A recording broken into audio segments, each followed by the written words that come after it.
আজ আমি তোমাদের জন্য বিলুপ্ত প্রায় দুটো মাছের রেসিপি নিয়ে এসেছি। মাছগুলো প্রথমেই কেটে ধুয়ে নুন হলুদ মাখিয়ে নিচ্ছি।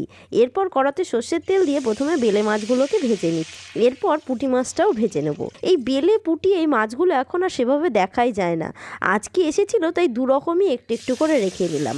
যেটুকুও পাওয়া যায় তার আকাশ ছোঁয়া দাম থাকে। তবে এই রেসিপি দিয়ে গরম ধোঁয়া ওঠা ভাত কিন্তু দারুণ লাগে খেতে। এরপর ওই তেলেই সামান্য কালো জিরে দিয়ে দিলাম পেঁয়াজ কুচি, কাঁচা লঙ্কা চেরা দিয়ে পরিমাণ মতন লবণ, হলুদ আর সামান্য জিরের গুঁড়ো দিয়ে একটু নেড়ে চেড়ে জল দিয়ে দিলাম। ফুটে আসলে পুঁটি মাছগুলো দিয়ে নামানোর আগে ধনেপাতা দিয়ে নামিয়ে নিলাম।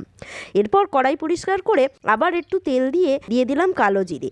এরপর আদা, পেঁয়াজ, রসুন, টমেটো, কাঁচা লঙ্কা এবং জিরে ধনে একসাথে পেস্ট করে দিয়ে দিয়েছি পরিমাণ মতন লবণ, হলুদ এবং কাশ্মীরি লঙ্কার গুঁড়ো দিয়ে ভালো করে কষিয়ে নিয়ে বেলে মাছগুলো দিয়ে দিলাম। মাখা মাখা হয়ে আসলে ধনেপাতা দিয়ে নামিয়ে গরম ভাতের সাথে দুটো রেসিপি অসাধারণ লাগলো।